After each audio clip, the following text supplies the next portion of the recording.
Garrison Price for Tuesday, December 2nd, 2025. Presentation of Bet365. We're coming to you from the Pacific Toyota Dealer Studio here at the historic Wall Center.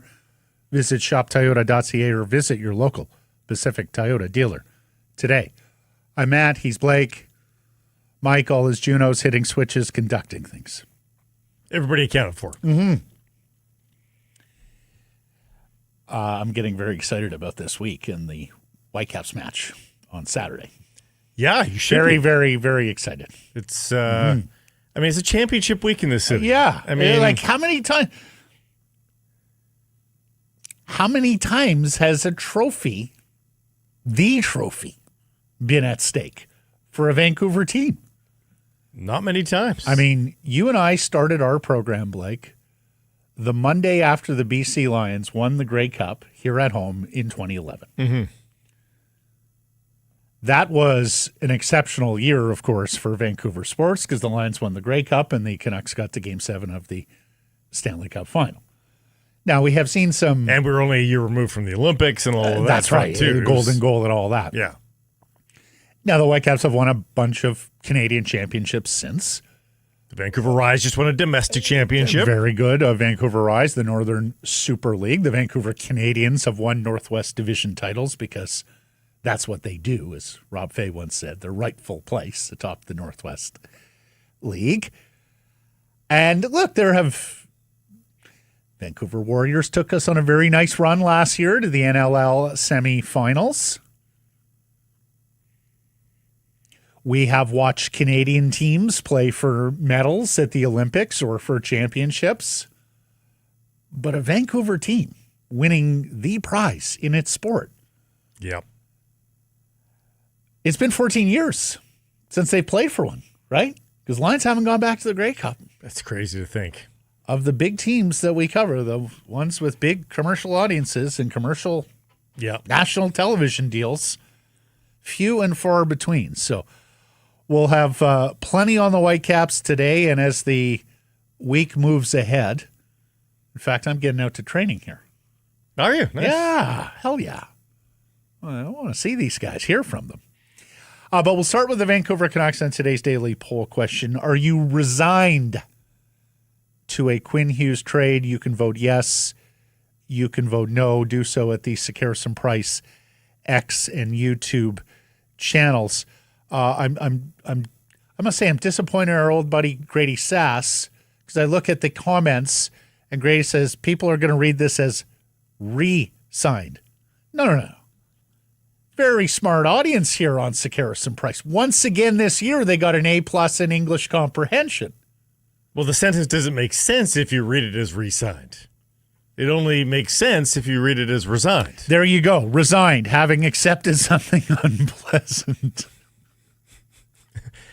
That one cannot do anything about. Does that not just hit it right on the nose? Right on the nose.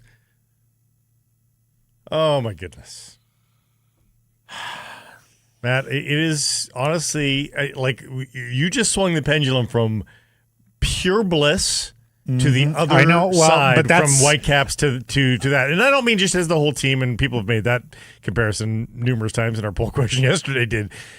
But trading away Quinn Hughes, and this is all due respect to the trade of Bure, the trade of Linden, and any others. Naslund, for that matter. That was free agent, I guess, wasn't it? I think it'll be the worst trade that the Vancouver Canucks or any other franchise has ever had to make. Alphonso Davies, there was a business decision. The Whitecaps benefited from that. It's going to be a dark day in Vancouver sports. And I say when it happens rather than if, because I think it is a when it happens. That's just my hunch right now. And we waited so long in this market to see a player like that, particularly at that position. And the fact that it's going to go away for the Vancouver Canucks, in all likelihood, it's going to be tragic. I don't mean to paint such a stark and dark juxtaposition. Alas, that is the world we're in. Yeah. Yeah, it is. I mean, the records are public. They're available for everyone to see. There is no dispute about where these teams stand. Vancouver Whitecaps FC, one of two left in MLS, playing the world's greatest player ever. Yes. Like, there's not much debate or dispute about that. That's over here. And then there's... Well, you could argue the Canucks are playing the world's greatest player tonight if you like Nathan MacKinnon over Connor McDavid. They're playing the world's greatest team tonight. Oh, boy, are they ever. More on this terrific Colorado Avalanche team coming up in a moment. Let's get to some of the replies here before we answer the poll question. Sure. I see Gord here. I often see Gord in our comments, who says, yes, I knew and accepted this was a win for Quinn's season. They had to show him they will be a tough out in the playoffs. It's a fail. And that's great honesty from Gord. I mean, it was 2 months ago where we all agreed, where the Canucks had messaged. This season was about getting back to competitiveness and the playoffs and convincing Quinn Hughes that this should be his forever home, that he should re-sign here in the summer. One can't imagine that Quinn Hughes is feeling all that gushy about re-signing with the Vancouver Canucks with where they're at. Here's another one, and I thought this was a well-worded response as well. To the people that say no, what better way is there to fix things than to trade Hughes and Sherwood for as much as you can and then let Foote command the tank to a top 3 draft pick, especially if he's made up his mind, Quinn that is, that he doesn't want to be here. Get it over with. We're seeing more and more rip the Band-Aid, effectively. Logic from Canucks fans. And as I have long said, while trading Quinn Hughes will be a dark day in Canucks history in terms of what they wasted, the best defenseman in franchise history, if not the best player in franchise history, and one of the 2 best defensemen in the world, 5, 10 best hockey players in the world. I think when all is said and done, Quinn Hughes will be regarded as one of the best defensemen of all time. Yes. Yeah, sure. But it's not like they're going to hand the deed to the franchise back to the NHL on that day and stop playing hockey. Nope. And we have given you examples, whether it was Colorado with Matt Duchene, whether it was Ottawa with Erik Karlsson, who moved the quote-unquote best player in the deal and came out the richer for it. Think Ottawa wants to do that Karlsson trade? Hell yeah. Tim Stützle and other pieces. Colorado and the Duchene trade delivered to them. So there is still a pathway, and I don't dispute it's narrow, but there is a pathway to making this trade and emerging the better for it. You're not going to get a player of that caliber, but you may have a better team, more assets, better pieces at all the different spots subsequent to a trade. This was brought to my attention today, and it bears repeating given the topic of conversation as we talk about Nathan MacKinnon. He leads the league in points right now. He was a top pick of the 2013 NHL entry draft, the top pick. The Colorado Avalanche the year before was a lockout-shortened season of 12-13. They won 16 of 48 games, the Colorado Avalanche did. One might say, Matt, Nathan MacKinnon was a product of a tank and most certainly of a rebuild. Oh, Makar too? Number 2 on NHL scoring, Macklin Celebrini. Yep. Need we say more? Number 3, Connor Bedard. Need we say more? Mm-hmm. Number 4 in NHL scoring right now, Leo Carlsson of the once lowly Anaheim Ducks. Need we say more? And then Connor McDavid. Connor McDavid is the 5th. The top 5 scorers in the NHL are all the direct product of tanked teams at the bottom rebuilding. Yep. I mean, what you want a brochure? Put it on the brochure for what should probably happen for the Vancouver Canucks. Yep. More and more, I find myself poking around NHL rosters and looking at different compensation packages for Quinn Hughes. I don't know if you're doing the same thing. We almost made that today's poll question. I came across this. Sounds like Thomas Drance has done some thinking on it.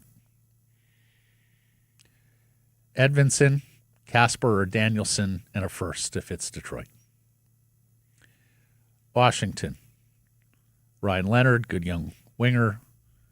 Sandine Fehervary. How do you say his name? Fehervary. Thank you. And a first. Carolina, Nikishin, Nadeau, Unger Sorum, a first. I would hope they get a little bit more than that. We talked about this yesterday. This is an exceedingly, we'll talk about it more today too. This is an exceedingly rare opportunity to add not just a star, but a superstar level player. And yes, you may be looking at it saying we're going to only get him for a year and a half, 2 playoff runs because he's going to sign with his brothers in New Jersey. Fair enough, but that is still worth a heck of a lot. And this is a good number of young players in all of these different concoctions, whether it's Detroit, Washington, Carolina, and of course there will be other suitors as well. It's going to be up to Jim Rutherford and Patrick Alvin to play this hand as adeptly and adroitly as they possibly can, if in fact that deal is going down with them in charge at the helm, Blake. Because there is a school of thought. If you're moving on from Quinn Hughes, you are moving on to a different stage of team building for the Vancouver Canucks. And if you're going to make a move on your managers for not succeeding, then you should really let the next guy make the Quinn Hughes trade. Reasonable school of thought. Did you happen to see Josh Norris's return to the NHL last night? Scored a couple of goals. Did he? I understand he's brittle like many of the other Vancouver Canucks were coming into the season. That's kind of another Philip Hedl, just not with concussions, with shoulders and other injuries. I don't know that you would have had both of them on your team, but that was one path to the second line center that people had suggested at the end of last season. Go get Quinn's best friend. Right. Probably cheapest on the dollar because he's had all these injuries. And fill the second line center role there. I wonder. Still returned a pretty good price. The Ottawa Senators got Dylan Cousins out of it, and there were other pieces in that deal as well. But so I wonder if they more kick the expensive tires, not to applies here. I think the Vancouver Canucks. We had the reporting last year around trade deadline. The Vancouver Canucks had long held interest in Josh Norris and made inquiries around the deadline, but the Ottawa Senators were getting Dylan Cousins for him. Yeah. So what's the Canuck price for that? Exactly. Yeah. I'm not sure they had an equivalent. Because basically they took a injured, brittled Josh Norris. Higher ceiling than Dylan Cousins. And they traded him for Dylan Cousins, who slotted right into that 2C role for them. He's your pretty much certified 2C. Yeah. I'm not even sure the ceiling is higher with Norris. Cousins got a pretty decent ceiling as well. So, anyways. Yeah, I find myself looking at – I found myself on the weekend trolling not just player rosters, but who they have in the AHL and their reserve lists, Blake Price. Well, I was trolling reserve lists this weekend. Well, there are the odd teams that, because of depth down one particular roster, have a player on the reserve list that is blocked.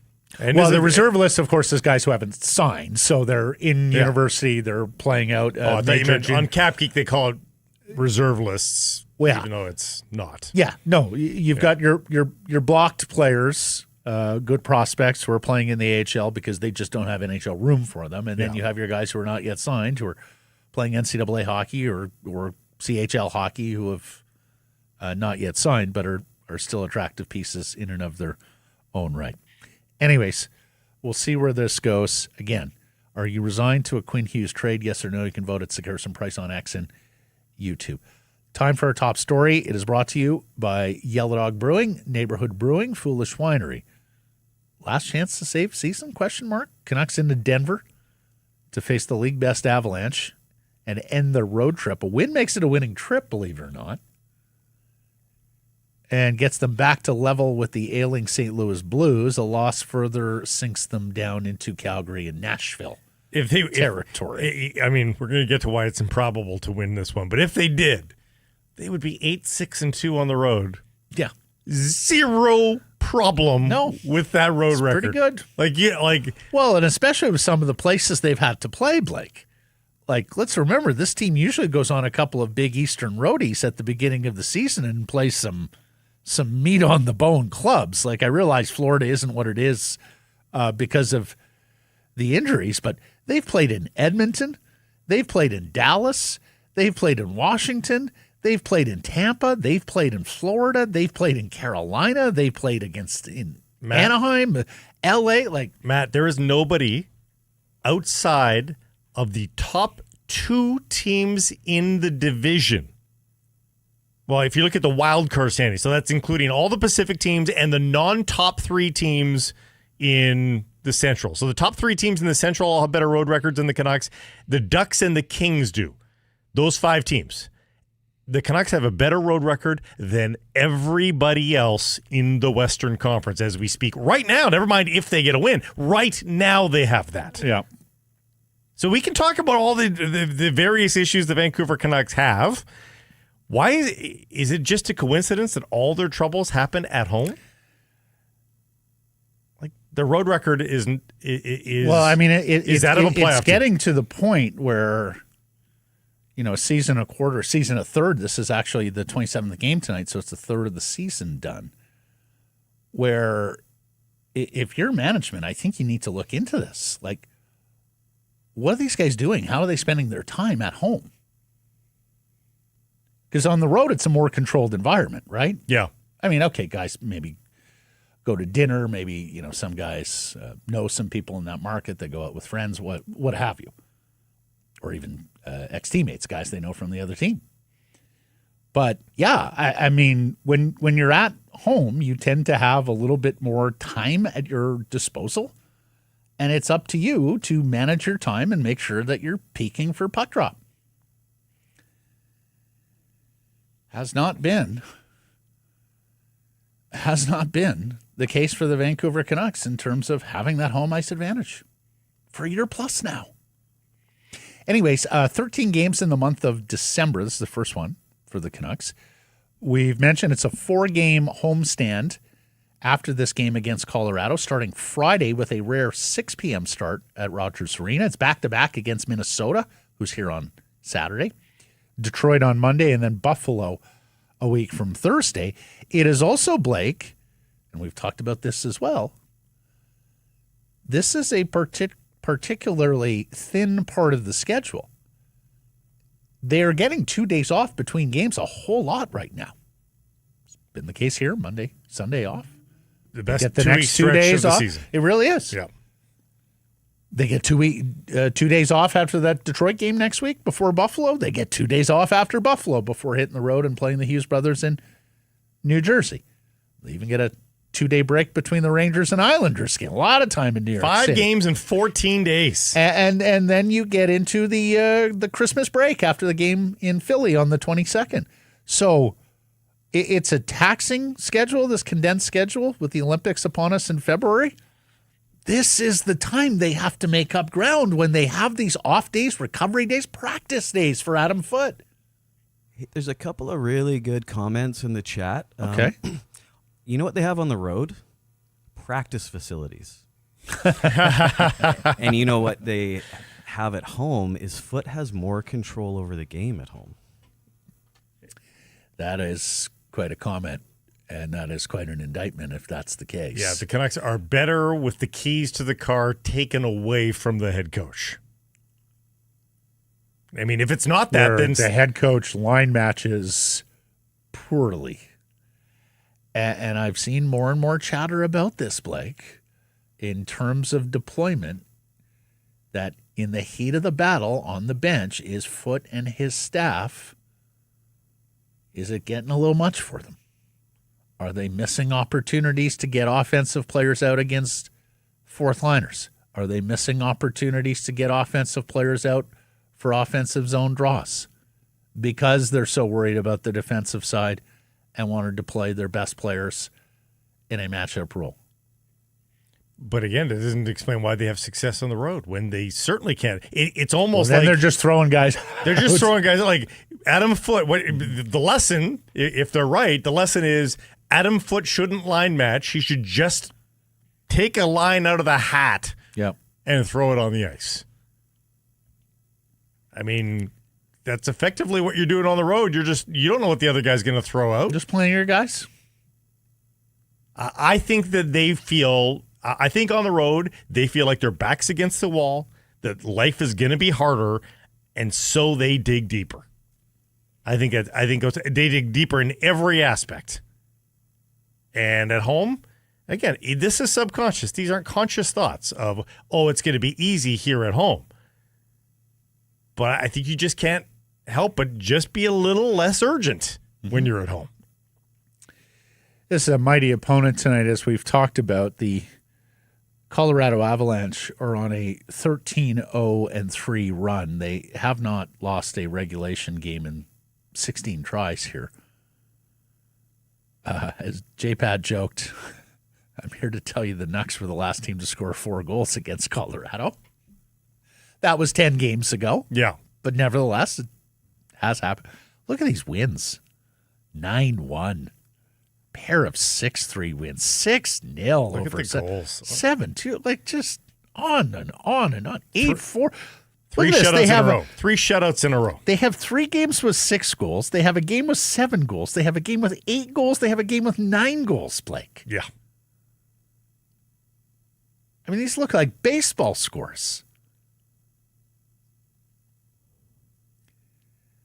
Jonathan Lekkerimaki has been elevated here. He's going to play right wing on the top line with Elias Pettersson and Evander Kane. Now, back from AHL, Abbotsford played in Los Angeles. First round pick, one of your best natural goal scorers. I like the real estate for him. That should be a good mix for him, right? Yeah, I mean, like Pettersson, you got nothing left like to lose Kane. at this point. He had a nice dip of the toe in the AHL. He's got the first game back in the NHL. You're kind of reminded of the speed and stuff. So, I mean, you hope that it works out for him and that it all comes together. I could see it though, Blake. Like I could see. We talked about Jonathan Lekkerimaki a lot in the preseason because we thought we were dealing with a team that would have trouble scoring goals, but should be good preventing them and. We've been handed a much different hand than that. But we talked about how important Jonathan Lekkerimaki is to the Canucks project this year and going forward. You don't have a ton of gifted natural goal scorers. You have Brock Besser. You have Jake DeBrusk, who's a proven NHL goal scorer. You have Kiefer Sherwood on another heater, but alas, how long is he going to be here? So for the purposes of this season, but also beyond, because you take a look at what prospects the Canucks do have and where they're stationed, there's some good young defense prospects. There's Braden Coots down the middle, but there's not a ton of great goal-scoring winger prospects on this team. We'll see. Maybe some of these guys from the last couple of drafts surprise us a little bit. So Lekkerimaki is a very important piece to the Vancouver Canucks project because, every good team is going to have 2-3 goal-scoring wingers in their top 6, right? Mm-hmm. And he's got to be one of them. David Kampf will continue masquerading as a second-line center with Brock Besser and Kiefer Sherwood. Not his fault. Max Sassone with Drew O'Connor and Jake DeBrusk. And then Atu Ratu with Linus Karlsson and Suri Sarshdeep Baines. Lucas Reichel, we anticipate, will be scratched. Kevin Lankinen in the goal. And the customary D pairs, Hughes, Roenick, and the kids together and the third pair. So good luck to the kids. Yeah. Talk about line matching. My goodness, DPD and Tom Verlander are going to get an education if they get out there against Nathan McKinnon and company much. But you're not going to be able to avoid it. I mean, it's going to happen. Well, it's going to happen at some point, yeah. Want to shout out Linus Karlsson here. Did a little of that last week. Saw our friends at Canucks Army and Canucks Conversation. David Quadrelli and Harm and Dial have a conversation about this. I saw Harm really state the case for Linus Karlsson here. 4 goals, 6 points in his last 16 games. Adam Foote had praised him last week for tracking back better defensively, that he seemed to be, unlocking some of the parts of the game that are a little different in the NHL or a little more urgent in the NHL.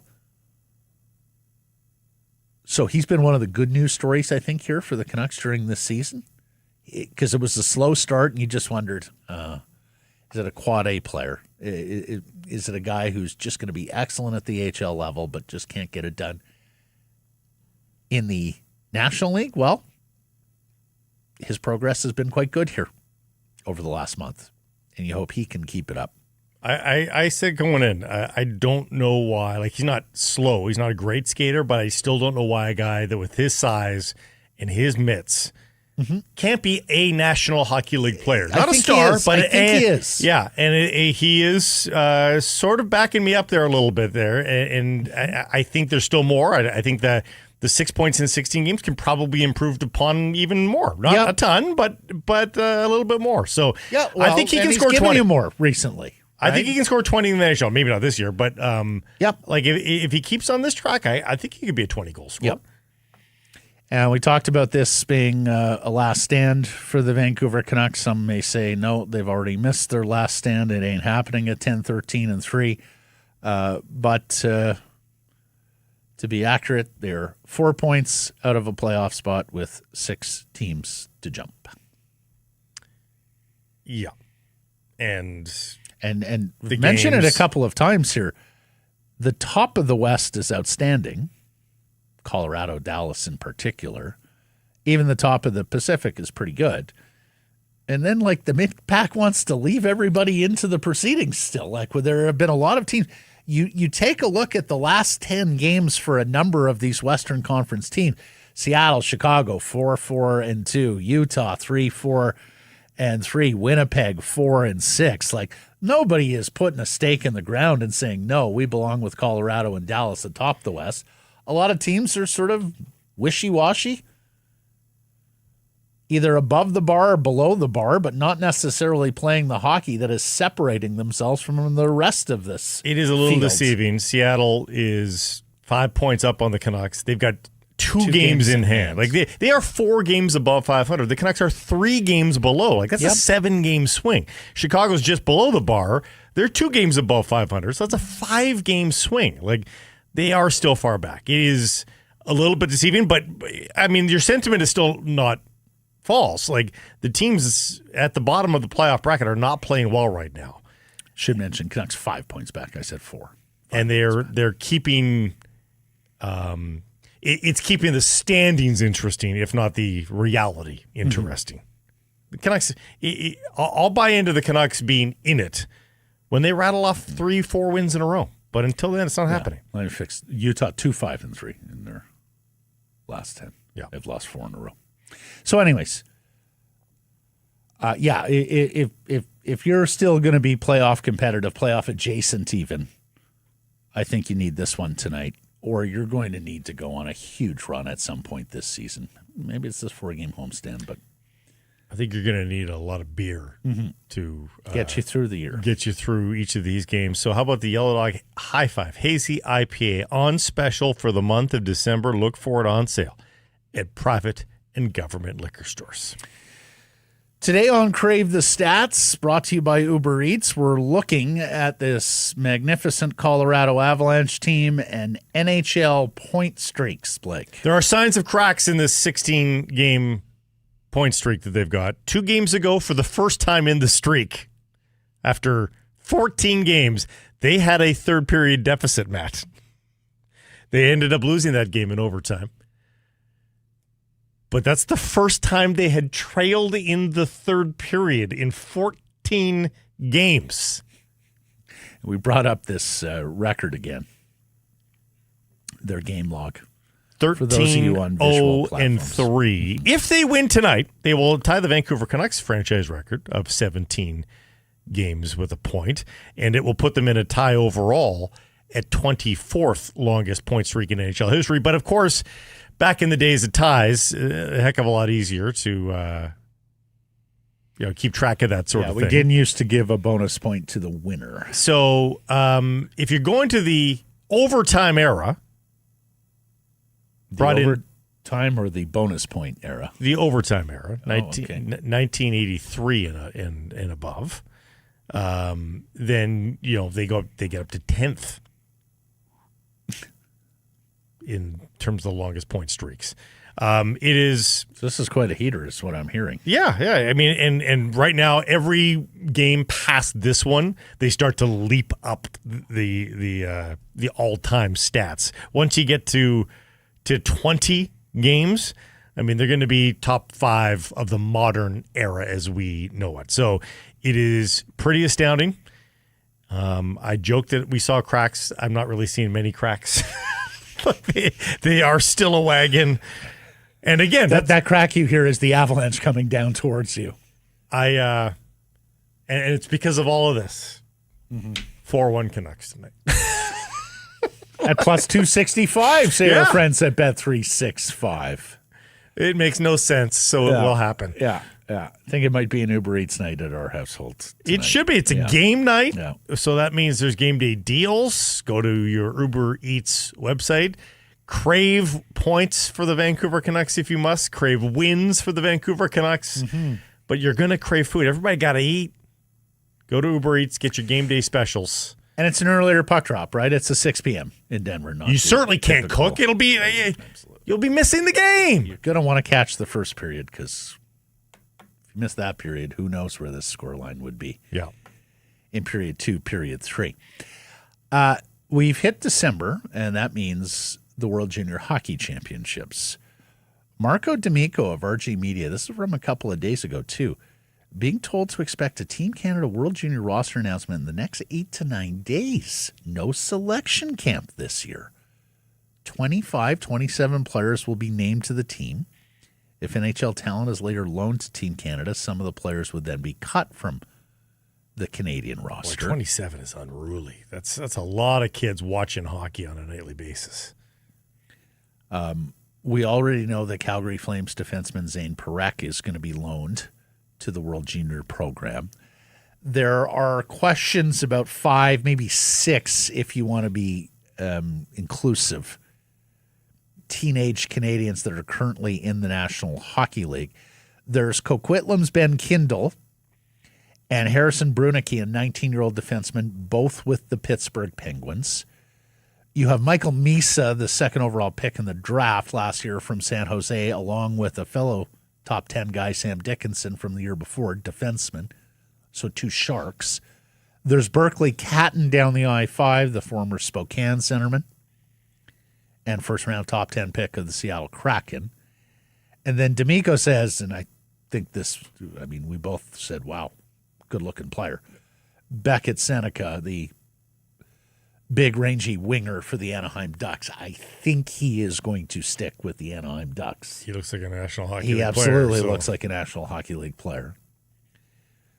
Now, Team USA is doing the same thing that Canada's done. They have named a preliminary roster, and there will be some cuts from here. 9 returning players for the 2-time reigning defending gold medalists. 8 first-rounders. They've invited Chase Reed, the defenseman from the Sault Ste. Marie Greyhounds, who will be a first-rounder next June, so it could be up to 9 first-round picks, talent-wise, on this team. This has been an incredible era for the United States when it comes to U20 hockey. We have talked about how the National Team Development Program has pumped out some of its best classes over the last few years. They got the 2 goal-sniping wingers coming back, and Cole Eiserman and Trevor Connolly, both first-round picks. They have James Higgins, the centerman, would have been, by some, at this time last year, the first overall pick in the NHL draft. He slid to 7th and Boston. Yeah. There's a couple of first-round pick defensemen on this team. You have Cole Hudson, the younger brother of Lane Hudson, who's a Washington draft pick and ripping things up for Boston universities. So this is a very talented U.S. team that the Canadians will almost certainly run into at some point. And then in terms of Vancouver Canucks prospects, well, we all hope Braden Coots makes the Canadian team. And here's the thing, like if Ben Kindle and Michael Misa and Berkeley Catton and Beckett Seneca are going to be unavailable for Canada, I think that quite enhances Coots' chances of making the team. I think he's got a pretty good chance anyways, but we've talked about it's a loaded group for Canada at forward this year in particular. And then beyond that, and it's a little disappointing because I'm not sure many of you paid attention to Melvin Fernstrom last year before he was thrown into that deal with the Pittsburgh Penguins for defenseman Marcus Pettersson, but a third-round pick of the Canucks in 2024. He did very good work in the Swedish Pro League last year. It's just the 2 goals in 24 games this year, but he's a candidate for Team Sweden. Alas, Blake, it might just be Braden Coots because Alexei Medvedev, Russia is not invited. Mm-hmm. Alexei Medvedev, that takes him out of the mix. It could be another year of Basil Sonsonens, the Swiss defenseman who played for his national team. We're going to cheer him on? We were absolutely cheering Basil on.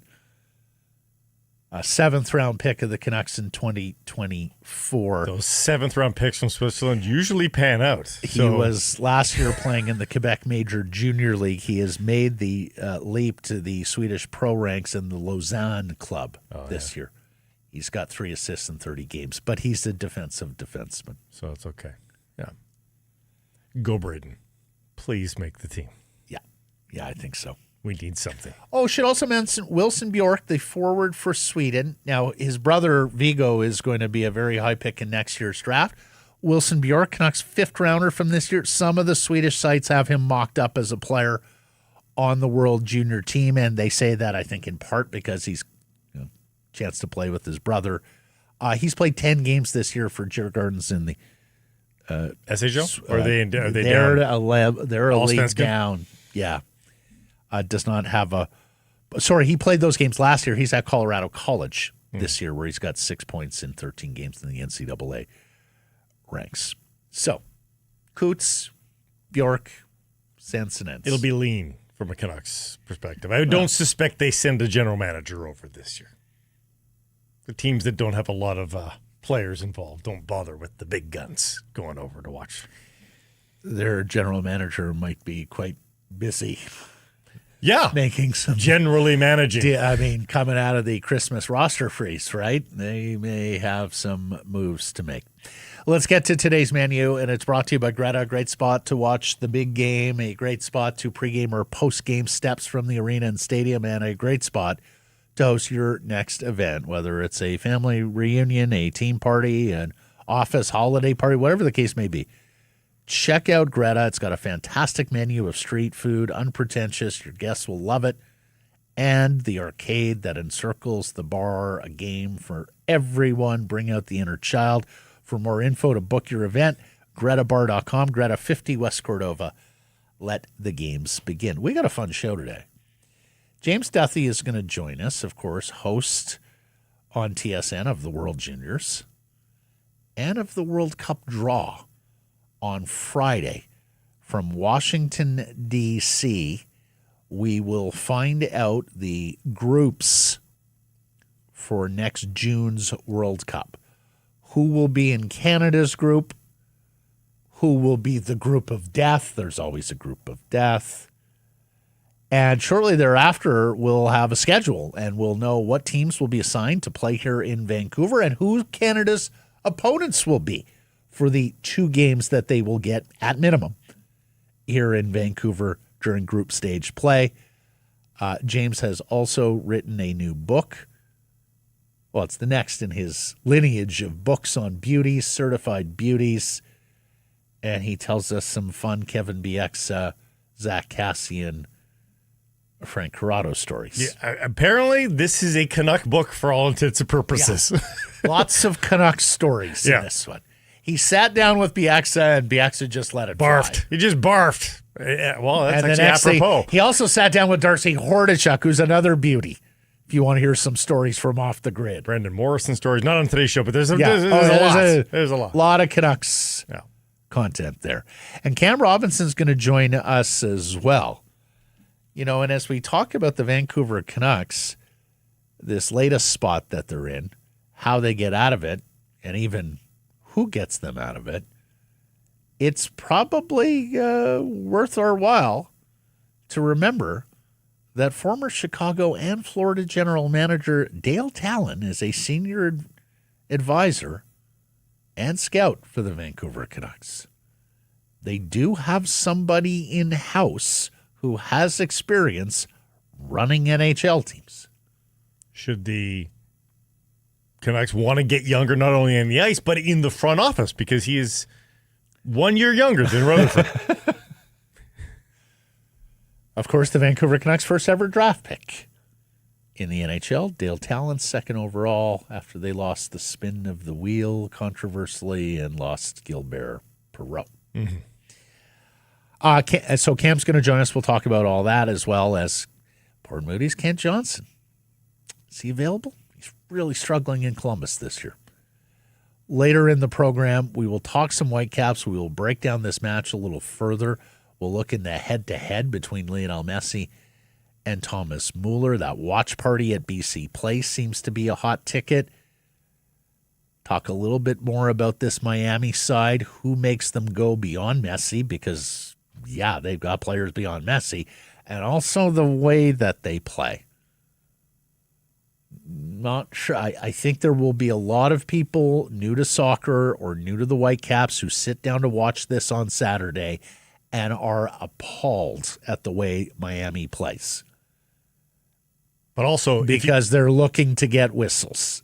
They're looking to drag the game into mucky areas where they think they can get the lion's share of the referees' decisions and whistles. Well, think of everything you saw in the Copa with Canada last year, that sort of thing. But if you are a fair weather Whitecaps fan, and last time you really were paying attention was Champions Cup, semifinal and finals, when they took on this very same Miami team.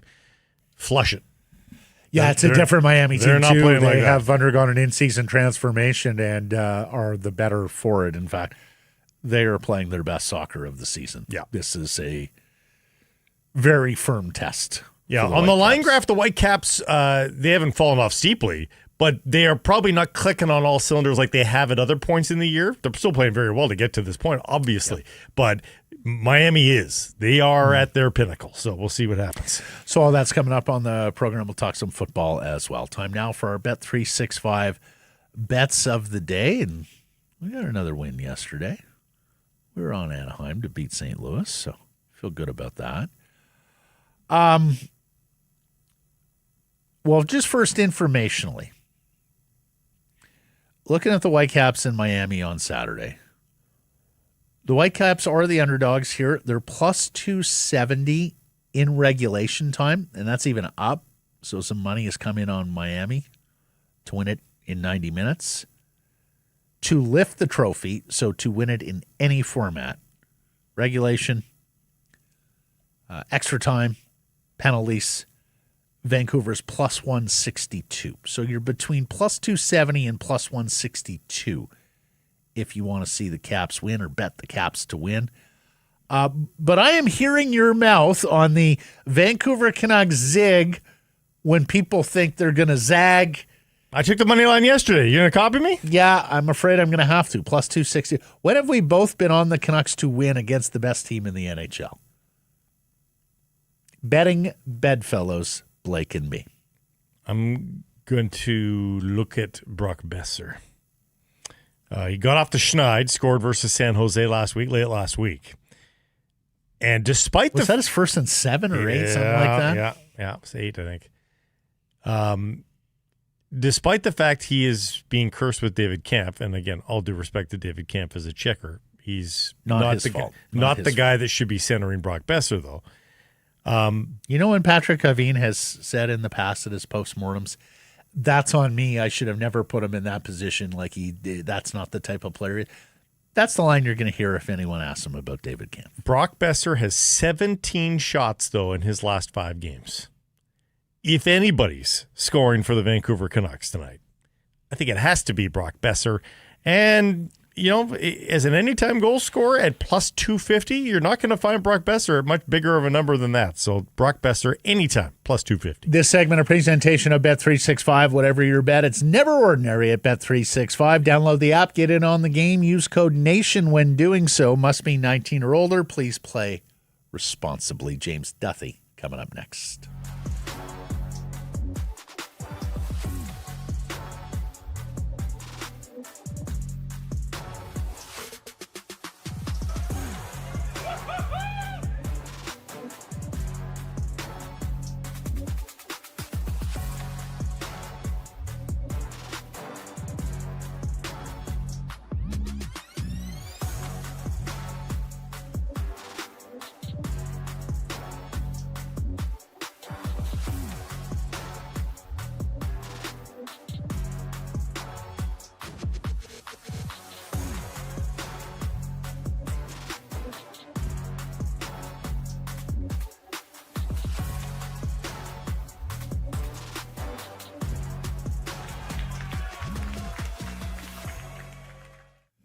Some price from the historic Wall Center. And this segment brought to you by your Pacific Toyota dealers and the Toyota Prius plug-in hybrid.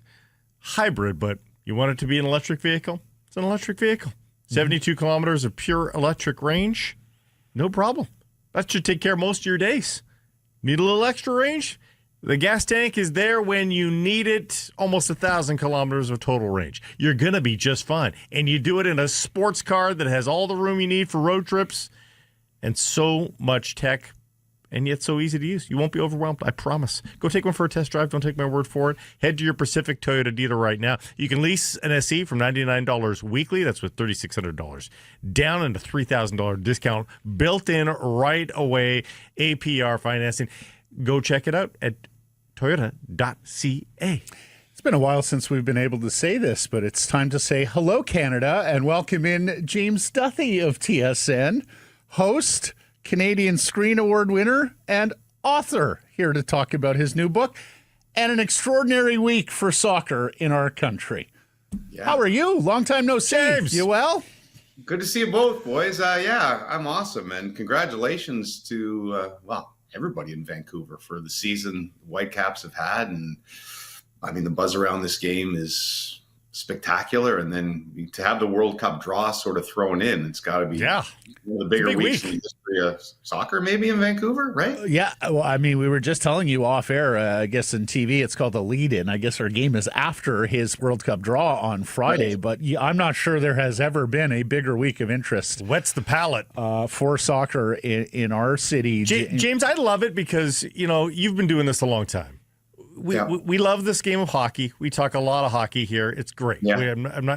But we needed a little bit of diversification. Beyond the Olympics. We take a good bite of the Olympics when they come around, but it's just nice to have focus on another sport that that the rest of the globe plays.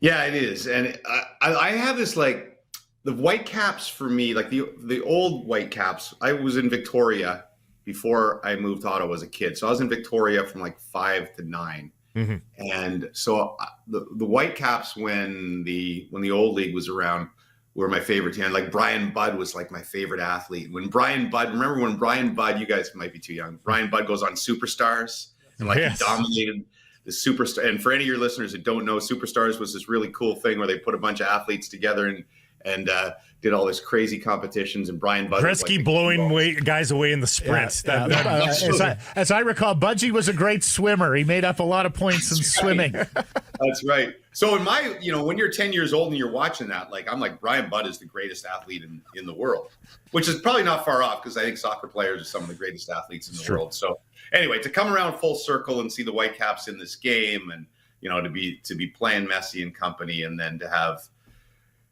I was trying to say the World Cup draw, I think, is the biggest event in sports that's not a sport, right? Maybe the NFL draft in the States, but as far as worldwide, is there anything bigger in sport that doesn't involve the actual playing of a sport than the World Cup draw? No, I think that's objectively true. Like, I think people have done those studies on eyeballs on a quote unquote sporting event that is not a sport. And I think that's exactly right. I mean, again, the globe plays it. So it's going to be fun. So tell us about, so you're not on stage drawing the pots and all that. James, tell us about your show on TSN on Friday.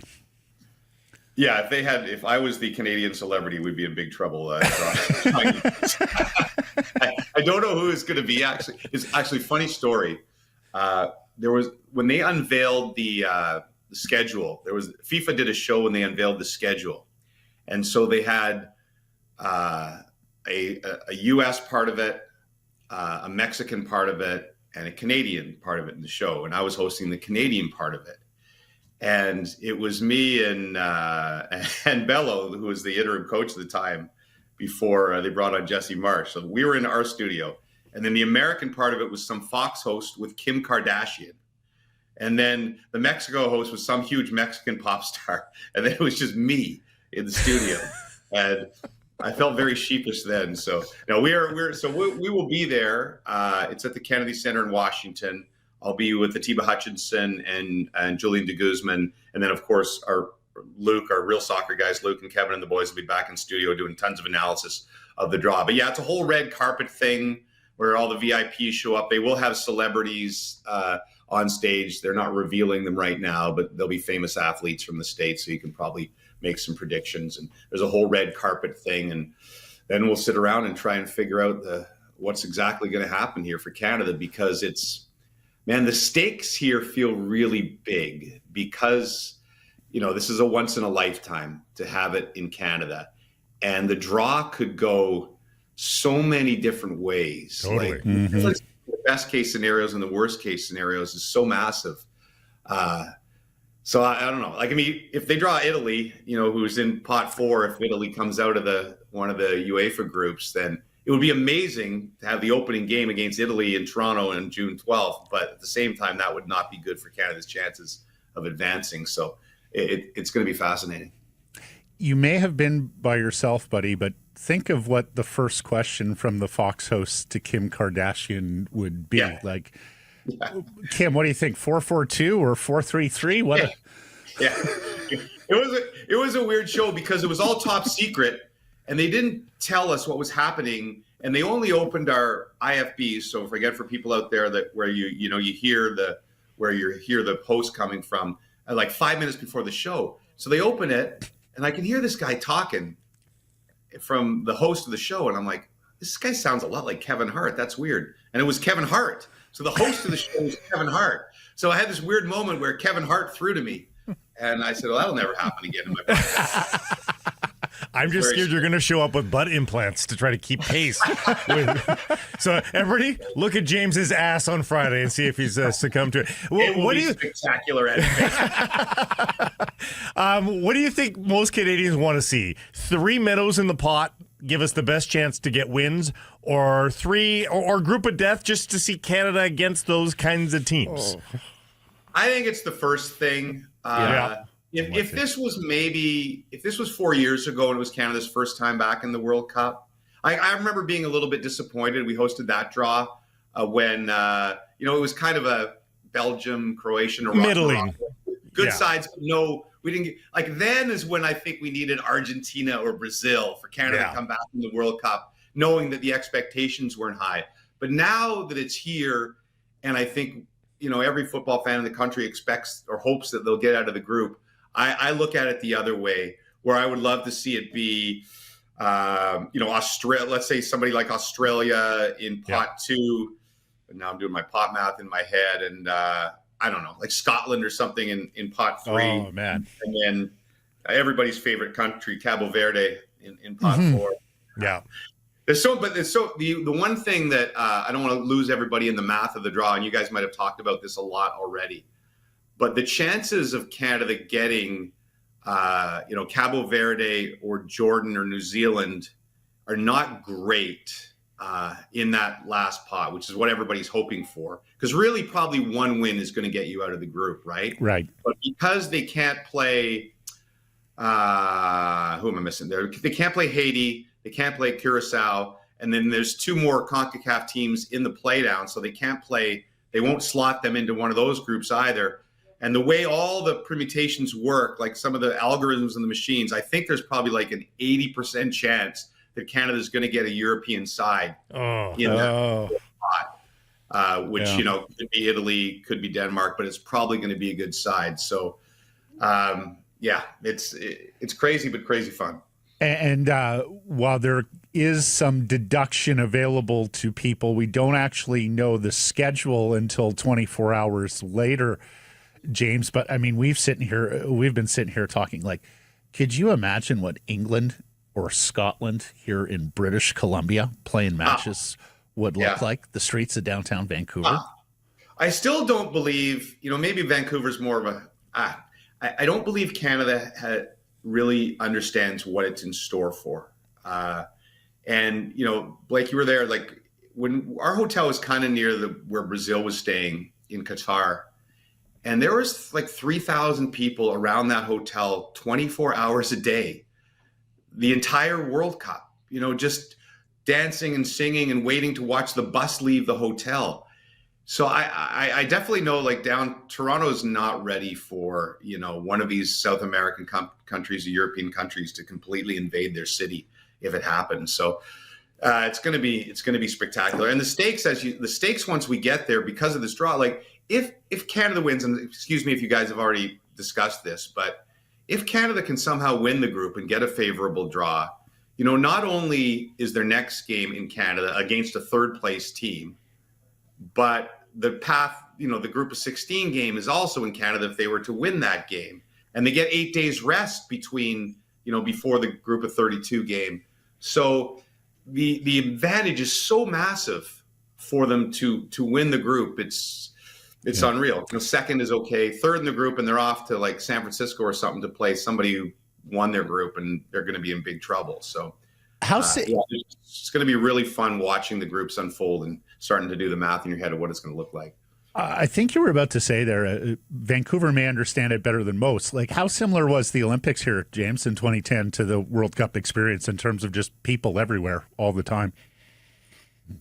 Yeah, I mean, Qatar was such a unique World Cup because it's a smaller city and everybody sort of congregated in this one area. And so you had the entire world there.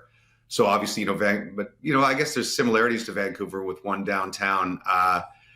I think it'll be very much like that. I don't know that, the Olympics, I don't know if you could ever recreate that, for 2 weeks of the downtown being packed every single day. But man, I think it'll be close to that. I think part of that depends on what countries are playing there, right? Obviously, some have more passionate, crazy, and larger fan bases than other, depending on the population of the country.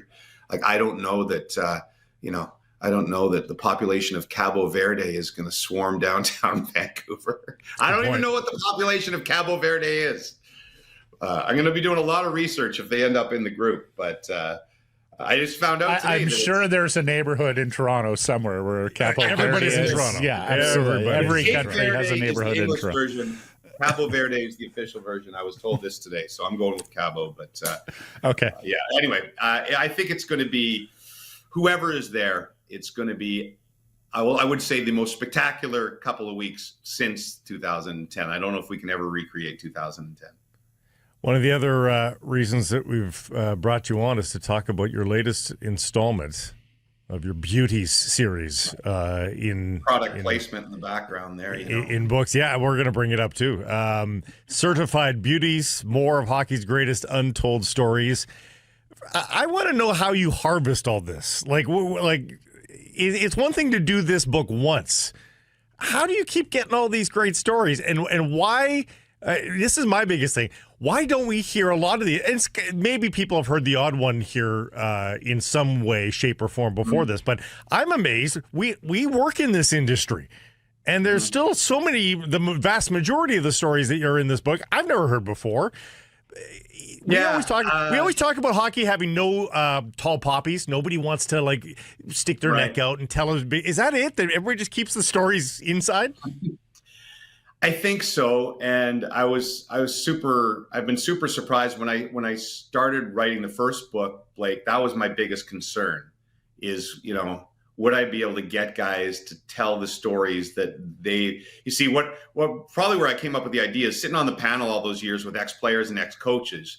They'll tell us the stories, when you're sitting with Bob McKenzie and me, but would they tell them in a book? Certainly it's easier with retired players, I think. But I wanted to have a lot of current players on the roster in the book. And I was worried about that because usually we know that the intermission interviews are like, they give us absolutely nothing. But I found, pleasantly surprised, that if you can get them away from that, either, get them on the phone at home on an off day, or better yet, sit them down in a bar for an hour. And maybe it's the fact that it's a book and that they think it's cool that it's going to be in a book. I don't know, but they are willing to share. And that's the greatest thing for me.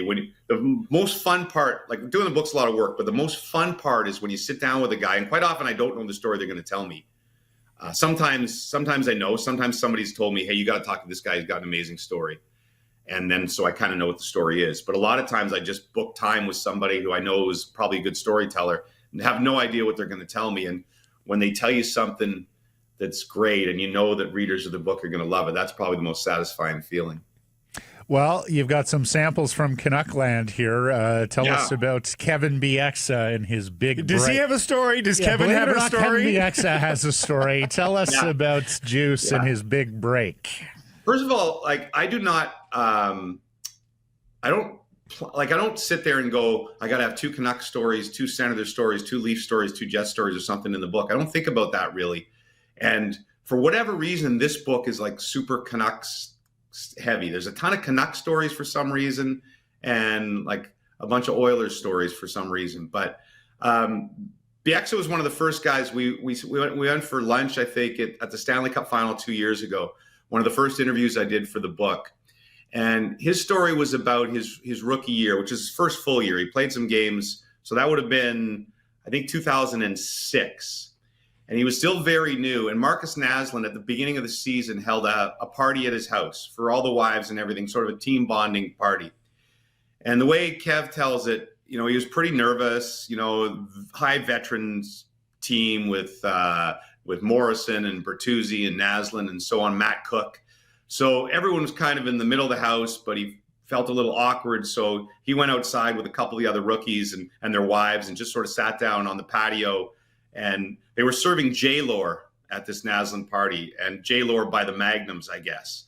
And so the way Kev tells it, it's just J-Lore, and he's not realizing it. They're just talking, having a great conversation, sitting outside, and he thinks it's 45 minutes. And then Marcus Naslund comes out, the captain, and sits down with them. He thinks that's pretty cool. They sit for 2 hours. And when he stands up, finally Naslund's wife comes out and says, it's time to go to bed, guys. And Kev realizes everyone has left from inside, and it's like 2:00 in the morning, and they've been sitting there for 5 hours.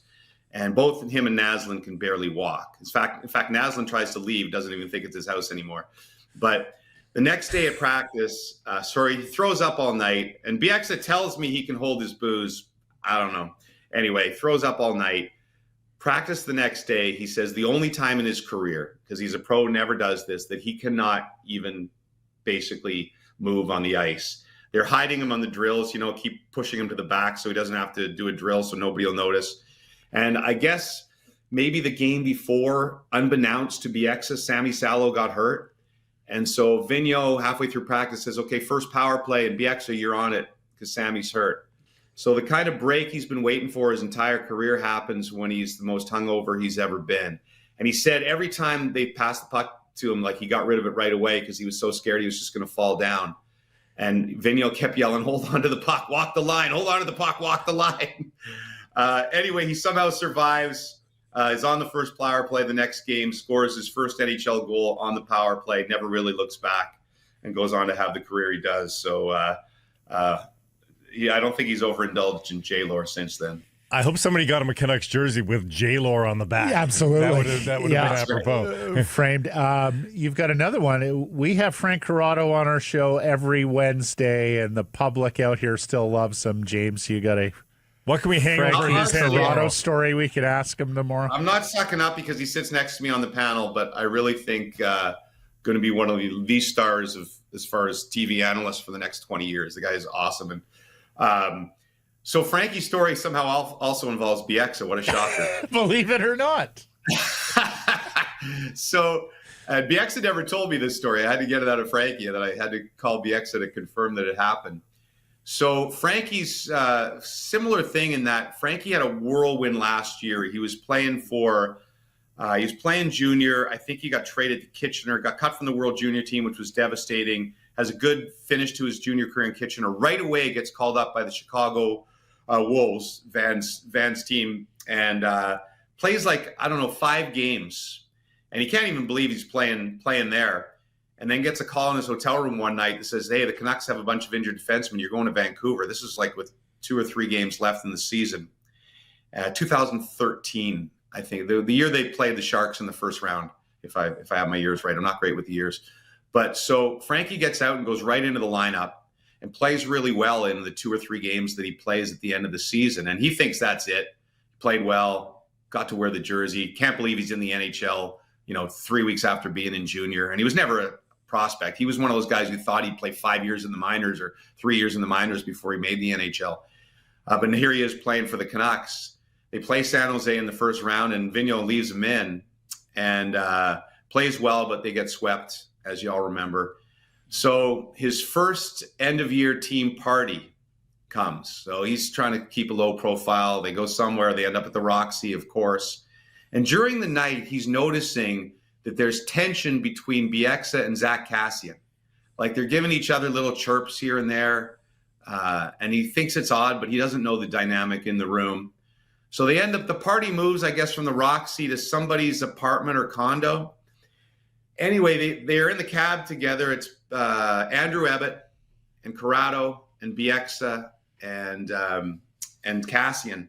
And they're still going at it. They get out of the cab, they get onto the elevator, and a full-fledged fist fight breaks out between Bieksa and Kassian, complete with Superman punches and the whole thing.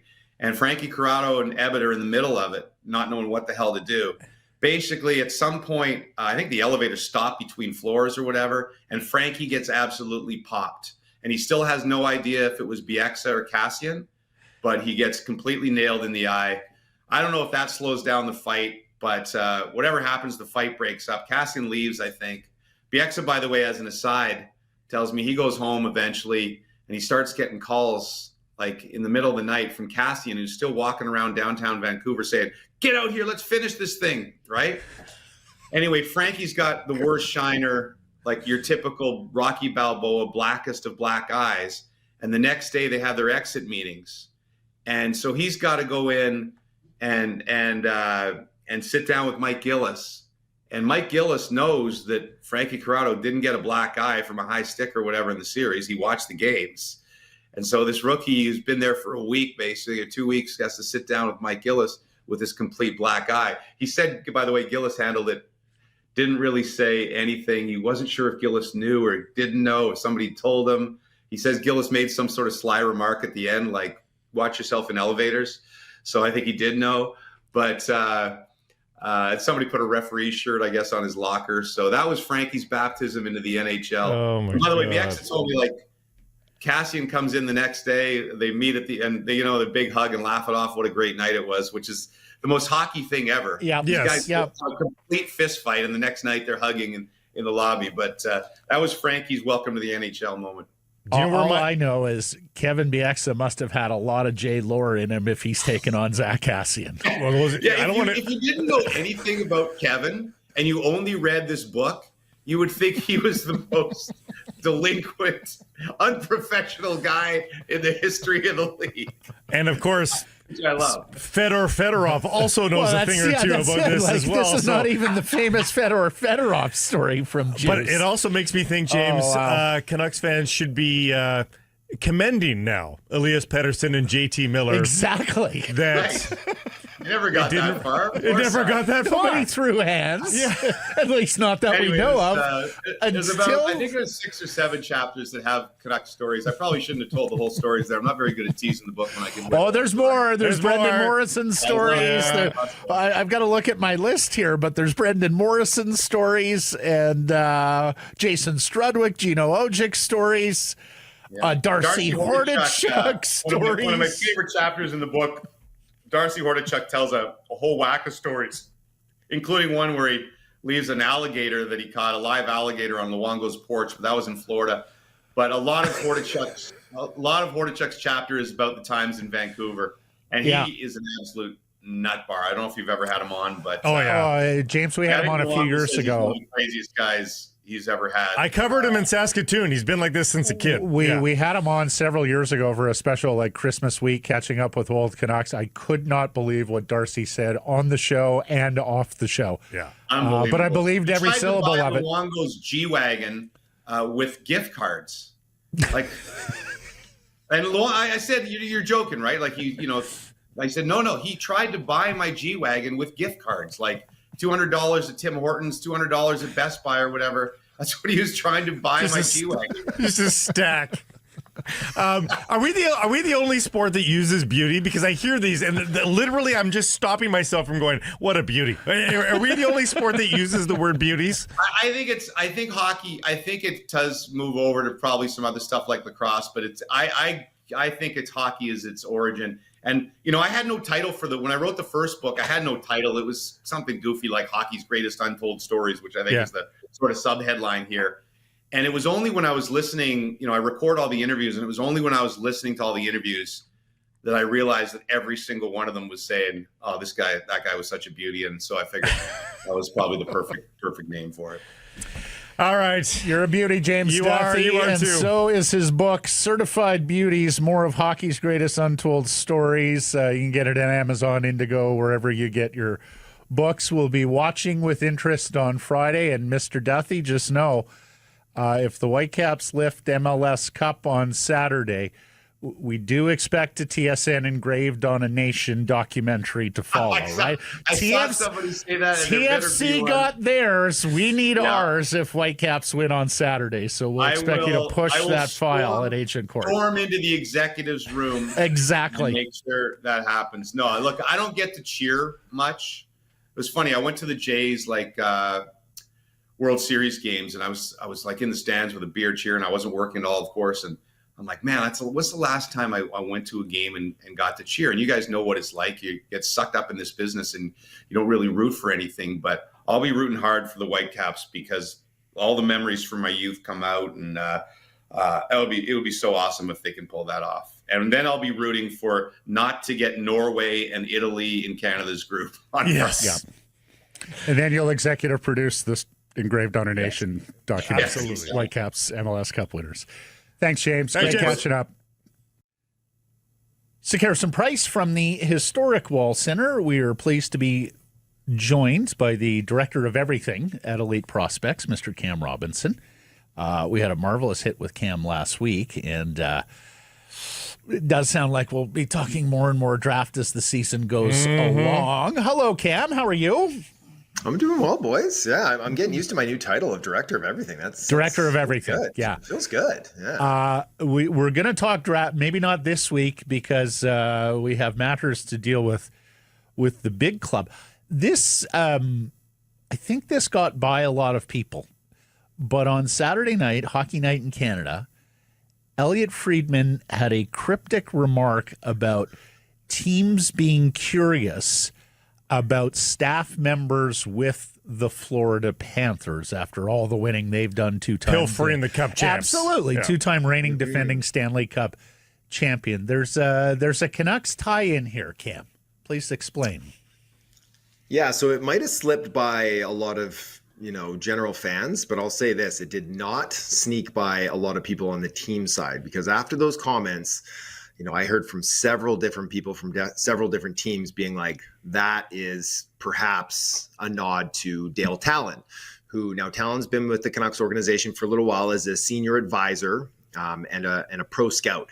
Now, I believe they just added the pro scout to his bio on the team page recently, but when he was hired, that was definitely on the news release as well. But, when Elliot said, I think some teams are curious about people in the Florida staff, the connection was drawn to me that, could that be Dale perhaps positioning himself in a position where it's like, if I become the next president of hockey operations, maybe I can bring some of these guys that were under me when I was in Florida that are still on the Florida staff. Maybe I can bring them over. Now, obviously, that's just speculation, but it is interesting to note that, again, I've heard from a couple different people, that Talon has started to ingratiate himself a little bit more day to day with the organization, spending some time with the scouts, maybe leading a little bit, giving some positive reinforcement and praise to some of the players, just being around the staff a little more than he has been in recent years. Now, we know Jim Rutherford still has a year left on his deal after this one, but, turning 77 this year, his son will finish high school this June. I know a lot of people in the industry imagine that this is likely to be his last season. Perhaps he moves on to just an advisor position and steps down from that president of hockey ops. And I think that Dale is absolutely, he's 74, 75 right now too. This is his last chance to really run a club too. So I think he is certainly looking to put himself in a position to have that opportunity. And I think for Francesco Aquilini as well, is that to avoid a long drawn out search for a new president of hockey ops, and potentially being, spurned by some options that he'd like, that Talon could be an easy option. He's already in-house. You bring him in. And then the question becomes, how long is Alvin around here as a Rutherford guy? Do you just let the new Poho pick his own GM? So there's a lot of kind of buzz around Dale Talon and the Canucks and Jim Rutherford in the future, and whether or not this management group has the legs to really do that. We talked about it last week, that those deep cuts to the roster, those really foundational changes, or do you wait until the new set that you're bringing in with that next new long-term plan? Do you allow them to make those changes? So I thought that was pretty interesting. Yeah, from one septuagenarian to another seems a little bit of a weird choice if the Canucks were going to go down that road. Like, why wouldn't you just try to set up a guy that's going to be with you for 10 years, ideally? And that's obviously not going to be the case. The other thing I would hope is that the Canucks have the internet, and they know what Dale Talon's track record has been. Last I checked, the Chicago Blackhawks demote Dale Talon, they win the Stanley Cup. The Florida Panthers fire Dale Talon, they go on to win the Stanley Cup. It is Talon departures that usually signal success to come. Man, that would be an interesting choice, wouldn't it, for the Vancouver Canucks? It would, and I've heard some stories about some of his tenures in both Chicago and Florida, and you're not out to lunch on that one, where he kind of makes the decisions on an island a little bit, regardless of what his analytics or his scouting staff recommend. The hire in Vancouver always felt a little odd to me too, because he was clearly like direct competition or a threat to Rutherford. If you bring in a guy like that, it's like he's just kind of sitting there on the bench waiting. If something goes wrong, he can take it. And that always, that led me to the thought that when Rutherford was in Pittsburgh, there was all sorts of rumors that Talon was trying to edge his way into that position too, and it got blocked. Now, whether or not this is a scratch my back, I'll scratch yours, like, hey, I took that job, made sure you didn't get that job in Pittsburgh, I'll bring you over here in Vancouver as an advisor, because that's how the old guard works. The old Hockey Boys Club is one of the few situations in industry where like an outgoing GM or president of hockey ops offers their suggestion for who should replace them. Like, we never see that, right? If you fire a CEO for not doing their job well, you don't listen to their recommendation because you want to go a different route. But in hockey, that often happens. And what happens sometimes, and we've seen this numerous times in the past, is that someone's losing their job, they recommend someone else, that person gets the job, and now they owe them. Whether they get an advisor tag for life right now, like Bill Torrey got in Florida when Dale was brought in under him, Lou Lamoriello, like we've seen it a number of times, or it's like now they owe me down the line too, right? I got them the next job, and then maybe I can use that. So it's that working relationship has been all over the place, and that's really the only one that kind of explains why Talon was brought on in the first place into this role. Yeah, we should give some credit. He put some of the pieces in place for both of those teams on to multiple Stanley Cup championships. A couple of other things on this. Pretty much both times that Francesco Aquilini has moved on a general manager, he's had the next guy in place or on the verge of being in place. That was the case when Dave Nonis was let go, and then open up door number 2. Here comes Mike Gillis. That was the case when before Nonis. Yeah, that was the case with Trevor Linden when Mike Gillis was shown the door, and that, I should say 3 times, and that was the case when Jim Benning was shown the door, and remember, he was going to conduct a global search, and a few days later he arrived on Jim Rutherford. So there's that. There's also, he doesn't want to hear no from people. Remember Dean Lombardi, and Dean Lombardi didn't want to come to Vancouver. There were NHL executives that didn't want to come to Vancouver. They understood the stakes of working for this ownership group. So a clean, tidy, in place before you move on this management group has been the modus operandi of this ownership group when hiring their chief hockey decision maker. Yeah, and you're right. You know that he's going to say yes to it, so you don't have to go through the infamy and embarrassment of being refuted by somebody. And he may even take the job at less than market freight, right, for a NHL executive, because who else is asking Dale Talon at this stage of his Do we believe? Life? I mean, obviously, things have not gone well for Jim Rutherford.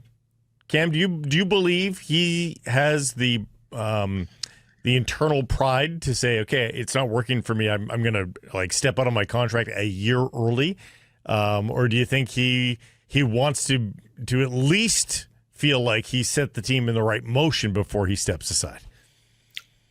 I only know Jim a little bit, and he's a competitor. He's a winner. I'm sure he would like to, when he does step down or walk away from this position, to have the team in a spot that they can move forward well, and that he can reflect back on that positively and feel good about it. But at the same time, I do think that age and energy will come into play here. And that it's just the situation that the team is in, is that he obviously doesn't have the staying power to be here through this next 5 years. I don't think that that's unrealistic to say, and so he's not going to be able to see this team. And don't get me wrong. I completely agree with you. Then you look at the list of people that could potentially step into that role. Right, there's Brendan Shanahan, who is younger. Would Shanahan want to come to Vancouver? That's a valid question that I can't answer. But there's it's not a long list of potential president of hockey ops, where most teams want to go that route now. They want to have the president of hockey ops, kind of working upwards to the owner, and the GM working downwards, rather than having that GM do both roles now. So unless Vancouver wants to say, like, Alvin, it's your team now, go do it, or whoever the next GM is, it's all on you. I think the team likes having that president of hockey ops. And like he said, it fits with what Aquilini has done in the past, with having someone there, someone he knows, someone he has a relationship with already, that he's going to get a yes and be like, here you go, this is your team. That is all fair. I'm once again going to direct us to history, though. His last president of hockey operations started uttering the word rebuild. He didn't want to rebuild. Suddenly, Trevor Linden was gone. There was no president of hockey operations. It was Francesco and Jim running the show. So I do wonder whether that's a possibility as well, if history repeats itself on that score, now that Jimmy has uttered the R word, which, as we know, and to me, it's still one of the big questions from what Rutherford had to say last week. Did he say that with ownership's blessing, or is Jim just saying, I'm 76 years old, I've got the authority to make hockey decisions, I'm putting my stake in the ground, and if chips fall and the owner doesn't like it, it sounds like the latter. It sounds I'm like 77, I don't need this anymore. Well, and it was so contrary from what he said, what was it, 2 weeks earlier, where he said, we're not going to not even look, like right? 10 days, 11 days, or 13 days max. Yeah. Something happened between that time span, and it wasn't just a couple of losses on the scoreboard, right? So you imagine maybe he did get the green light. But the other thing I think about when I look at Dale Talon at his age, and we were just saying, it's not like, Rutherford's not going to be here to rebuild this team. It's not long. Well, neither's Talon, but maybe Talon's doing the same thing that Benning and Weisbrod sold Aquilini on when they canned Linden, is that, no, we don't need to rebuild. No, we can turn this around quickly. Even if we trade Quinn Hughes, well, let's trade him for win now pieces. Maybe that's going to be the sell job, is that, I'm 75, but I don't need 5 years. I can turn this team around in 2 or 3. Again, just speculation, but you have to kind of line these things up and how it would make sense. Let's ask you our poll question today, Cam. Are you resigned to a Quinn Hughes trade? Yeah, I am. I think obviously nothing is 100% in this world, and I'm not sitting next to Quinn and hearing him talk about his future, but I think that the writing is very much on the wall. on where this is going to end up. And I have mentally prepared myself for that. And I think most people probably have too. And then you hope that if he does decide to stay, it's because a massive contract is slid in front of him. And he's like, you know what, I'm a captain of a Canadian team. I'm going to be the richest player, making the most in NHL history here per year. I'll stick around. But I think the wisest thing for this team at this point, it's tough to give up a player like that. But if you know you're going to, you got to do it sooner rather than later. You move Quinn Hughes this year, automatically you get a bigger return. But the sidebar of that is your team is much, much worse, and you get a lottery pick, and they need as many top 5 picks as possible in order to get the dynamic, high-level talent to actually build something long-term. And we're starting to see way more out-of-market media talking about this, which, it's not the sole driver of interest for other NHL clubs, but I do wonder, guys, if this does reach a fevered pitch, the clamoring for a Quinn Hughes trade from outside the market's one thing, inside the market, but when the rest of the league starts to talk about this, I wonder how many GMs get caught up on that wave and come with a big offer. This will be the single biggest opportunity that I can think of in terms of a trophy winner in his prime, a Norris right? trophy winner in his prime. Yeah, I mean, it is a very small number of trades that could compete at this level in terms of a better principle. Yeah. The Weber Subban trade was 1-for-1, right? The Taylor Hall, Adam Larson trade, that fateful day all those years ago. But yeah, you're looking at a small number of trades of this order. And so, yes, NHL teams. Even an Eric Carlson trades, an aged Eric Carlson at that point. And especially because, now most people have cap space, right? Like, you're not dealing with a limited market that you have been when superstars have been available in a tighter cap world. And Quinn doesn't make that much money. He doesn't make $15 million, right? That's right. I mean, he's a great deal. Let me just run a few names by you here because I keep seeing them popping up. So let's play out the Carolina thing.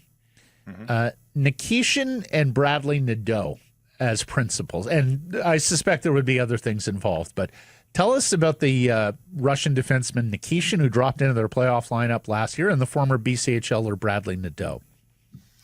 It'd certainly get my attention if that was a starting offer. Is Nikishin, he played several extra years in the KHL over there, one KHL defenseman of the year. He's big. He is physical. He's mobile. He's not one of these guys that's going to put up 50, 60 points, I don't imagine. But he has the ability to be like a good number one on a team. He has a lot of those characteristics. And as we see as a rookie this year, as an older rookie, he's handling 20-plus minutes a night very, very well. Nadeau is a shooter.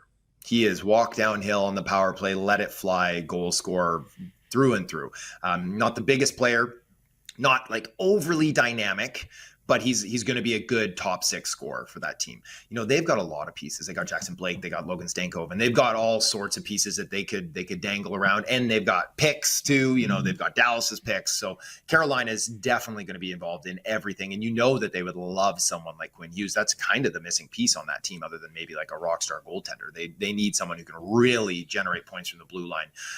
So yes, I think that if he was made available, Carolina would be knocking. Nadeau is a 19-year-old, scored 32 goals in 64 games last year in the AHL. Is that 19-year-old? He was the best rookie in the AHL last year, Cam. Is that fair to say? Nadeau? It absolutely, yeah, for sure. Yeah. And that was even with taking a little, a shortcut down to Ottawa for the World Juniors, where he was mishandled, where they put him on the goal line on the power play, where it's like, they were all mishandled last year under that coach. The whole tournament was mishandled last year. Don't get him started. And now do me Detroit, where of course Quinn has some history in the Detroit and Michigan area as well.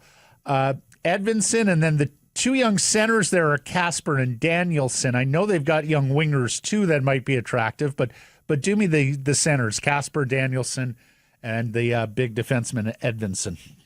Yeah, I mean Edvinsson, he's big, he's very toolsy. He can skate. I've started to have these discussions with some scouts too. Is that I wonder if you need to have great hockey IQ when you're a big defenseman who can skate and has tools. Because I was a little bit lower on Edvinsson, but I think he's going to break just right. Guys like Sam Dickinson, some of these guys just prove they don't need to be smart. So he's not a big thinker out there. I think he's more of a complementary piece on a top pair than like a true number one. Like give me Nikishin over him. And then the centers, probably they're fine. Marco Kasper, Nate Danielson, Michael Brenzig, Nygaard. Like they're all kind of the same player, just wrapped in a different cover. And I kind of envision them as more like top 9 guys, like maybe not play drivers, not really stir the drink, but maybe shut down a little bit and play some PK. So I think you could probably do better. And I'll throw one at you that an exec sent to me, just not from Columbus, I should say, but he said, would Kent Johnson and Denton Matejchuk and a couple firsts, do you think that would intrigue Vancouver? So, and again, go ahead. Yeah, I was just going to say is that, Ken Johnson put up, just shy of a point a game last year, but he's been, ice cold this year.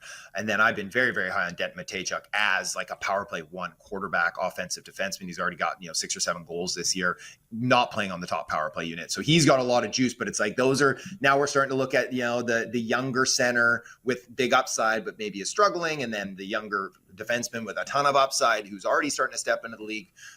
And then a couple firsts. It's like these are the type of packages that teams around the league are talking about anyways for Vancouver. So Matejchuk, for those who don't know, Western Hockey Leaguer, 5 overall, I think. 12th overall in 2022, 5'11", 190 pounds. He's already 23 points in 70 NHL games split over 2 years. And as Cam mentions, it's not like there's a ton of opportunity. He was nearly a point per game in his brief AHL cameo. And I'm starting to think this is a kid who's never going to see the AHL again. No.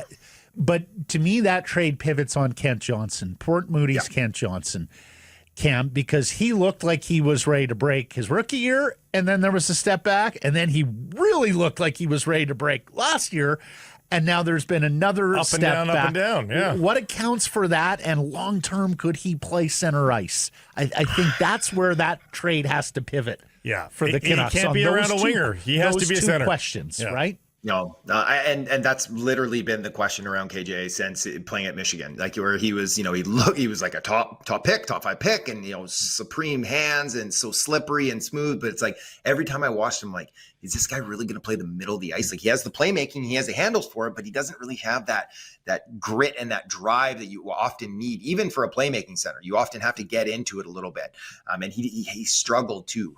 So that I don't think he would be a long-term solution as a number 1 center. Maybe a good number 2 center behind someone, but is Elias Pettersson the guy that you want those two stacked down the middle? You wouldn't have much meat there. He doesn't have JT Miller's grit. Is that the issue? Like, I was going to make the comparison. Nobody was convinced that JT Miller was a center until he was 25 either. So I'm not sure. Yeah, JT just wouldn't skate, right? Yeah. JT just wouldn't skate back then. But he always had the jam. He just would float around a little bit. Yeah. Nobody got grit like JT Blake. You should know that. Mm-hmm. Marvelous stuff, Cam. Thank you for this. Playing to think about and playing to talk about going forward. Appreciate this. Till next Wednesday or next Tuesday. Cheers, boys. Talk soon. Good to go. Good to go. Coming down in 3, 2, and. Sick Harrison Price from the historic Wall Center in the Pacific Toyota Dealer Studio, built by Arbor Lee. The best plays aren't just on the ice or on the field. Stay downtown here at the Wall.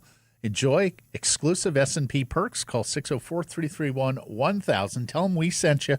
Some blackout date supply based on availability. Vancouver Whitecaps FC, up to 13,000 tickets sold for their watch party Saturday at BC Place. That's according to multiple reports last night, so I'm sure it's past that. Yeah. They're encouraging people to bring flags, rally towels, all that energy. The doors open at 10:30, 11:30 kickoff.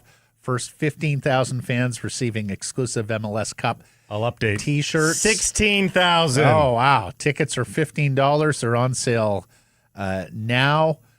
Reminder, you do want to sit in those sections on the sidelines for the gigantic screens. I mean, the screens in the end zone are big, too. They're just not as big as right now, they're only selling the full sidelines, but they're pretty much out of that. So it's And as Blake tweeted yesterday, you're almost guaranteed to have more people at BC Place than at Chase Stadium down in Fort Lauderdale that seats 21,500. Jesper Sorensen caught his interview on Halford and Bruff this morning, and I'll paraphrase here, but he effectively said, let's face it, no referee has yet stopped Miami in their dark arts, nor should the Caps expect them to. No. On Saturday. So this will be an exercise in frustration and discipline as the Caps deal with inter-simulation and stimulation, trying to get them off their game, grab the lion's share of the referee's whistle. The veterans are the big culprits here, right? It's as far as not starting, most likely. So it's the other three guys, the veterans, that are getting the bulk of the calls. The good news for the Whitecaps is they've got one of those guys too. Like, I do think it's subconscious, but I think MLS referees have a tough time calling fouls throughout the course of play, but especially extracurricular fouls on World Cup veterans on Miami. But the Whitecaps have one guy too. So, will they get he's not going to do dark arts, but is Mueller going to make sure that he gets calls around him because of who he is? Yeah, and Thomas Mueller has been Lionel Messi's kryptonite over the years. We talked about how he only lost the one match to Korea's Son of LAFC, and that was at a World Cup. Well, he's won 7 of 8 official games against Lionel Messi, including at the World Cup. Serial winner, right? Yeah, those stats held up versus Son. We'll see if they can versus Messi. Under most circumstances, man, I'm pretty confident for the Whitecaps. Miami is playing out of their head right now, so that's the concern. Well, and while they certainly have to mark Messi, it's another Argentine who is leading the way right now for Miami. Tell us about Tadio Allende, who has tied a 23-year-old league record for most goals in a postseason, 8. If he were to score Saturday, he'd hold the record alone. This is part of their late season switch. Again, this is a different team than the one the Whitecaps played in the spring. It's why you can't go in there with the enthusiasm. They look like an old team when they faced them in the spring. It's why Miami couldn't find an answer versus the athletic Whitecaps. But they get a lot younger. They park Suarez on the bench, and Allende has done so well at the age of 26 now at adding speed and pace. They were not a fast team. When the Whitecaps faced them, Whitecaps ran them into the ground. Yep. Now the old guys are sedentary, but they've got these young bucks flying down the channels, and the Caps have got to be careful here. World Cup draw goes down Friday, but FIFA announced yesterday that the full match schedule will be announced Saturday at 12 p.m. So 24 hours later, we'll have to wait an extra day to get it all official and know what teams will be playing in Canada and in Vancouver. We already know Canada will open up at BMO Field in Toronto June 12th against a team placed in Pot 4. As James Duthie just told us, that is likely to be a European qualifier.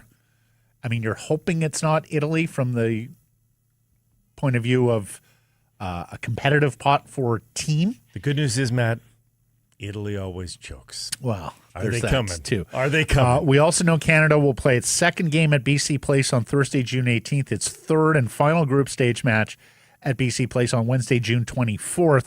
And we further know that first game in Toronto will be the Pot 4 team. So the likelihood is the 2 meteor matches for Canada take place here in Vancouver. On the women's side, the Canadian women's national team fell to Japan 1-0. Boy, to end the year on their first 5-game losing streak in 20 years. They didn't score in any of these matches either. Beaten twice by a 3-0 scoreline, 3 times by a 1-0 scoreline. The only positive for the Canadian women in 2025, they won 4 of the 5 matches at home. Football, where the Patriots beat the New York Giants. Shocker. Poor Eli Manning. 33-15 on Monday Night Football. This was the game he always won, right? Giants-Patriots. It's where Eli put his stamp on the league in Super Bowls. Patriots now 11-2. They keep their station atop the AFC. How about this? They're the first team in NFL history with 10 straight games scoring 23-plus points and allowing 23 or fewer in a single season. That's surprising. High event. Yeah. I've mentioned this several times this year about unappealing NFL weekend cards. Week 14 is not one of them. 3 battles for division supremacy this weekend. Chicago at Green Bay, Pittsburgh at Baltimore, Indianapolis at Jacksonville, who now lead the AFC South at 8-4, plus a desperate Sunday night football game. Texans at Kansas City. They're the first 2 teams that are out of the playoff race in the AFC right now. Then there's Seattle. Got to take care of business against a third straight week opponent. Yes. They're in Atlanta on Sunday. And got to get it because the Rams are at Arizona, and you think the Rams are going to win. We mentioned San Francisco. It's on its bye this week. Hawks are 1-3 against playoff teams this year. It's the worst record of any team currently holding a playoff spot. But it's such a small sample because of their weak schedule that I don't know that you can hold it against them too much. I mean, it's not great. I should say that. Green Bay is 0-1 against playoff teams right now. Seattle is 1-3. The Rams are 6-2 against playoff teams this year, so they're battle tested. Yeah. The only win for the Seahawks against a playoff team this year is Jacksonville. The losses, of course, to San Francisco, the Rams, and Tampa Bay. As our Seahawks insider and old friend Greg Bell always says, the 3 times the Seahawks have made the Super Bowl, they have done so from the NFC's top seed and home field advantage at a damp, cold, rainy, windy Lumen Field. To that, be fair, of course, 2005, 2014, 2015. That was the heart of the 12th man. The 12th man is not, despite not like it used to be. It's not like it used to be, even with a great record. Like, they're just not as formidable, the fans. If they can rise to the occasion, that's great. By the way, their first playoff opponent post this Falcons game is the Colts. Yes. So if they want to improve that, they're going to test their mettle against They're going to get Colts. battle tested here down the stretch with what's left on the schedule. The Rams, San Francisco, and the Colts. CFL schedule 1 week from today. Good piece from J.C. Abbott on 3 Down Nation about the Lions' offseason priorities, and it is one position group head and shoulders. The defensive backfield. TJ Lee, a Lions legend, and a season saver for him this year, but can you bring him back at age 35? Ditto for Gary Peters, an unrestricted free agent at age 34. He was nicked most of the year. Then there's Robert Carter Jr., who was so spectacular for the Lions this year. You think he's going to get NFL opportunities? I sure do. So it seems that they're set at safety with North Van's Jackson Finley and Christophe Beaulieu, who may move to linebacker. The rest of the secondary needs reconstruction. You could be looking at 3 or 4 new starters there. I think you can bring back one of those 2 veterans. You can't bring them both back. Yeah. That's all. Results of the Redwoods Golf Course poll question from Monday. We asked you, what's the biggest difference between the Whitecaps and the Canucks? The options, Blake, were they win, they're entertaining, they're likable, the people said. It's between win and likable, but I'll go win. They did say win. Percentage? 42. 43. Very good, Blake. They're likable, got 35%. Entertaining, got 16%. Other got 6%. Trevor says they have owners who invest in the team and want to win. Rich says the Whitecaps do not treat their fans like limitless ATMs. And then love this from Jay, a regular comment, regular contributor here. No plan versus plan. Bad body language versus exuberant body language. Individual play versus harmonious, unselfish play. Trading superstar versus embracing superstar. Negative vibes versus positive vibes. Young player struggling versus bench contributing. That's a big one. Empty hope versus fulfilled hope. Ugly versus beautiful. Well said, Jay. Said it all.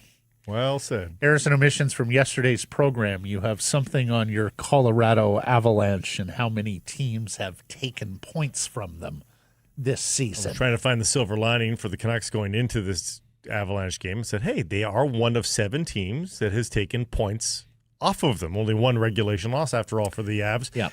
Lost in overtime last month at Rogers Arena. But there isn't 7 teams. It's only 6 teams. New Jersey's done it twice. New Jersey's beaten them and then took a single point and losing in overtime. So good on New Jersey. And we had a listener send that in. Thank you. Otherwise, we're out here. Thanks for joining. Appreciate you spending some time connecting with the program. Please do subscribe to all our assorted channels.